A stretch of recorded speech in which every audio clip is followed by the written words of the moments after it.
Vojvodina komandasının futbolçularına qələbə qazandırmışdı.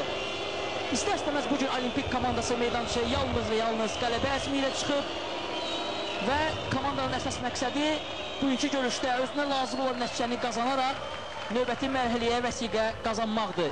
Şübhəsiz ki, bunun üçün iki növbədə qələbə qazanmaq lazımdır. Ən azı bizə 1-0 hesablı qələbə də təmin edir. O halda ki, belə olan halda komandalar əlavə vaxtda oynayacaqlar, ancaq əlbəttə ki, biz çox istərdik ki, Olimpik komandası elə bu oyunun taleyini 90 dəqiqəlik mübarizədə həll etsin və növbəti mərhələyə vəsiqə qazansın. Usim Uduka Olimpik komandasının Nigeriyalı futbolçusu topu yan xətdən oyuna daxil etdi. Ramin Quliyev Olimpik komandasının yeni transferi. Əvvəllər Bakının Dinamo, sonradan Bakının inandığı Bakı komandasının, həmçinin Neftçi komandasının şərəfini qoruyan bir futbolçudur. Ramin Quliyev bu ildən etibarən, bu mövsümdən etibarən Olimpik komandasının şərəfini qoruyur.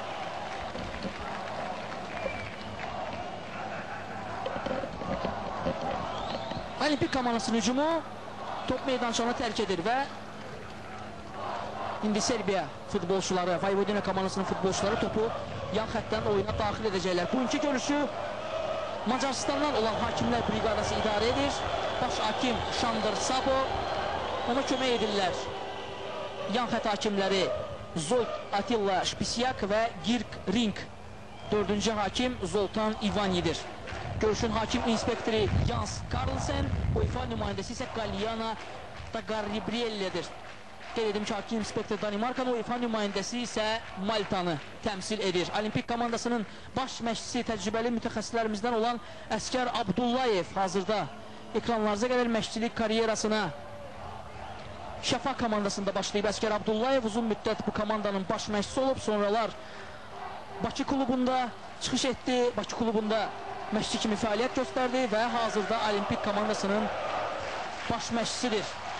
Əskər Abdullayev. Usim Uduka topu Roman Axalkasiyə vermişdi. Axalkasiyə yerindən topu Udukaya verir. Tərlan Əhmədov Olimpik komandasının təcrübəli futbolçusu uzun ötürməklə topu komanda yoldaşına Axalkasiya istiqamətinə ötürdü. Hazırda top hələ də Axalkasiyanın Gürcistanlı futbolçu Olimpik üçün oyun gücdən zərbə qazandı. Bu epizodda əsl peşəkara xas bir hərəkət etdi Roman Axalkasiya və gücdən zərbəni Olimpik komandasının futbolçuları yerinə yetirəcəklər.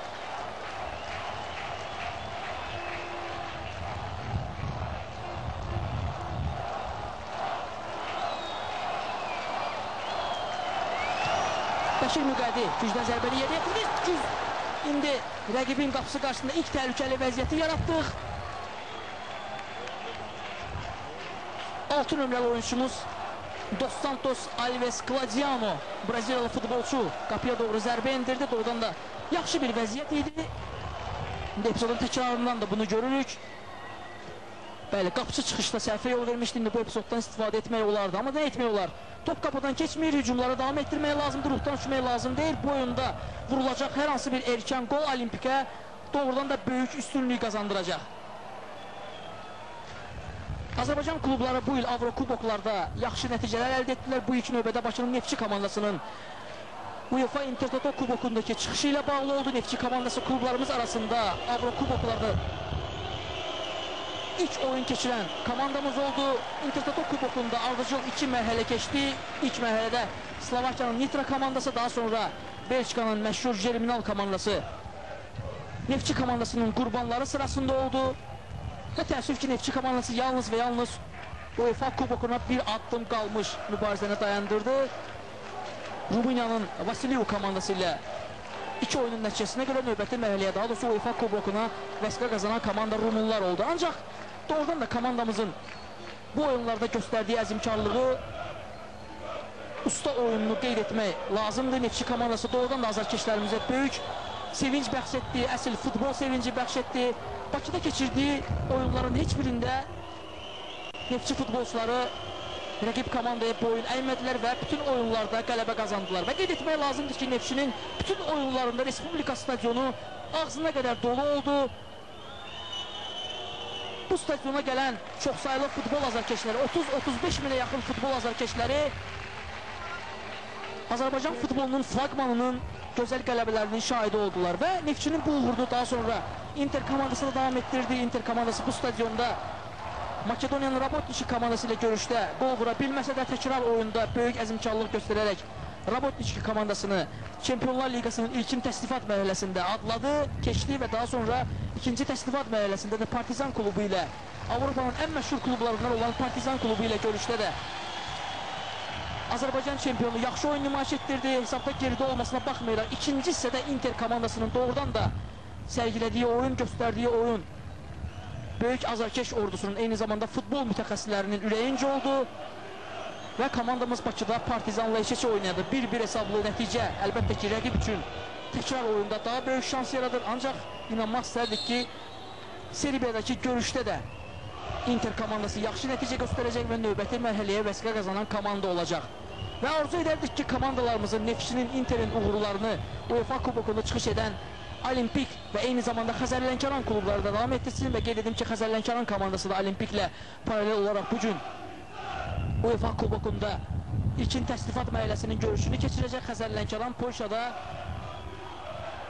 Poznan şəhərinin yerli Lech komandası ilə qarşılaşacaq. Bu görüş Bakı vaxtı ilə saat 23:45-də başlayacaq və biz bu oyunda Xəzər Lənkəran komandasına uğurlar arzulayırıq.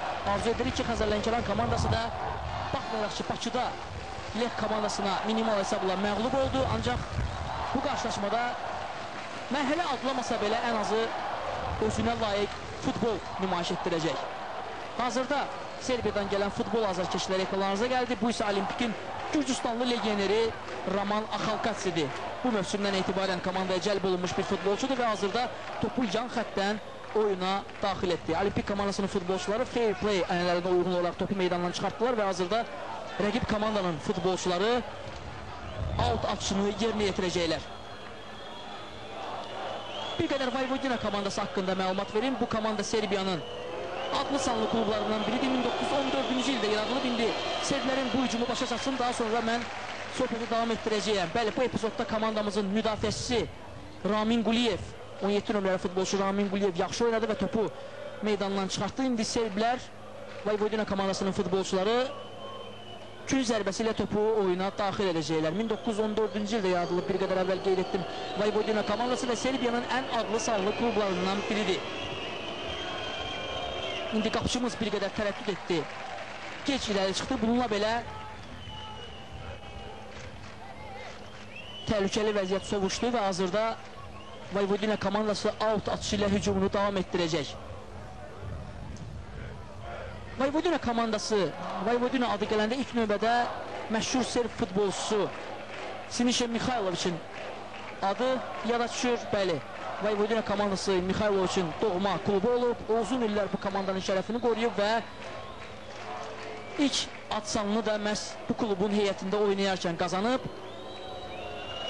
İndi komandamızın qapısı qarşısında təhlükəli vəziyyət yaranır. Top qapıdan keçə bilər və indi Rauf Mehdiyev komandamızı qoldan xilas etdi. Bəli, doğrudan çox təhlükəli bir vəziyyət yaranmışdı. Adi bir vəziyyətdə Olimpik komandasının futbolçuları və müdafiə xətti özünü itirdi.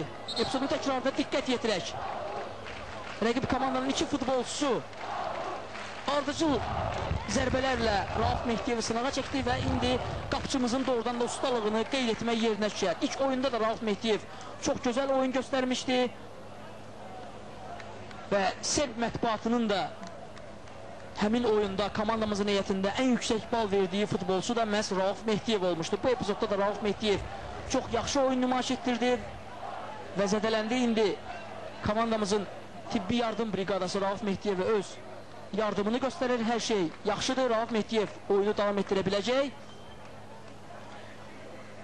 Yenidən Vojvodina komandası topu yan xəttdən oyuna daxil etməyə hazırlaşır. Oyunun artıq 11 dəqiqəsi geridə qalıb, 12-ci dəqiqədəyik. Olimpik komandası rəqibin qapısı qarşısında bir təhlükəli vəziyyət yaradıb. Həmin epizodda Claudiano Dos Santos dəqiq baş zərbəsi vura bilmədi və bir epizodda da 11-ci dəqiqədə Vojvodina komandası qapımız qarşısında təhlükəli vəziyyət yaratdı.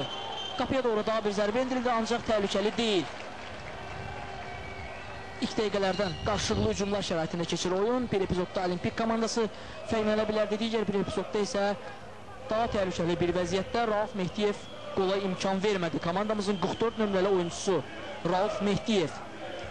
Azərbaycanın ən təcrübəli qalkiperlərindən biri sayılır. Azərbaycanın milli komandasının üzvlərindən biridir Rauf Mehdiyev. Hazırda topu oyuna daxil edəcək. Vojvodina komandasının Avrokuboklarda böyük təcrübəsi var. Konkret olaraq bu komanda 1966 və 1989-cu illərdə ələ keçmiş Yugoslaviya çempionatının qalibi olub. Eyni zamanda Avrokuboklarda ən yüksək nəticəsi 1967-ci ildə baş verib. Həmin ildə Vojvodina komandası o vaxtlar hələ Çempionlar Kuboku adlanan yarışda hazırki Çempionlar Liqasında 4-1 finala qədər yüksəlmişdi və həmin 4-1 finalda komandanı Şotlandiyanın məşhur Celtic komandası mübarizədən kənarlaşdırdı və qeyd edim ki, həmin il Celtic komandası Çempionlar Kubokunun qalibi oldu və sonradan Celtic'in futbolçuları mətbuata müsahibələrində belə açıqlama verirdilər ki, məhz həmin mövsümdə Çempionlar Kuboku turnirində onlar üçün ən çətin rəqib məhz Vojvodina komandası olmuşdu. Son illər düzdür Serbiya çempionatında o qədər də böyük uğurlar əldə edə bilməyib Vojvodina komandası, ancaq hər halda hər mövsüm Serbiya çempionatında ən iddialı klublardan biri sayılır. Ümumiyyətlə, keçmiş Yugoslaviya adı gələndə, hazırda isə Serbiya futbolunun adı çəkiləndə ilk növbədə iki komandanın adı ön planda olur. Bunlar isə heç şübhəsiz Crvena Zvezda və Partizan komandalarıdır. Crvena Zvezda Avropada daha məşhur klublardan sayılır. Bu komanda bir dəfə Çempionlar Kubokunun qalibi olub və ümumiyyətlə Avropada ən adlı sanlı komandalardan biri sayılır və Azərbaycanın Neftçi komandası bir dəfə Crvena Zvezda klubu ilə Avrokuboklarda qarşılaşıb UEFA Kubokunun ilkin təsnifat mərhələsində Bakıda keçirilən görüşdə Neftçi komandası rəqibinə 2-3 hesabı ilə məğlub oldu. Baxmayaraq ki, həmin görüşdə 2-0 hesabı ilə irəlidə idi. Serbiyadakı qarşılaşmada isə Crvena Zvezda komandası 1-0 hesabı ilə qalib gəldi.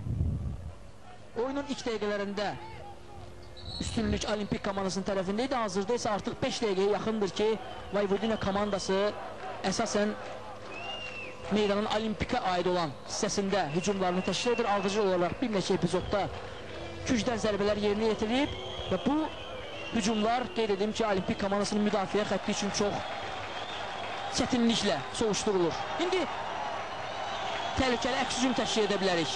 Kutsishvilinin ötürməsi dəqiq alınmadı və top meydandan çıxdı. İndi Olimpik komandasının futbolçuları topu yan xəttdən oyuna daxil edəcəklər. Ramin Quliyev top yenidən müdafiəçimizdə qalır. Bununla belə hakim bildirir ki, qayda pozuntusu var. Qayda pozuntusu var və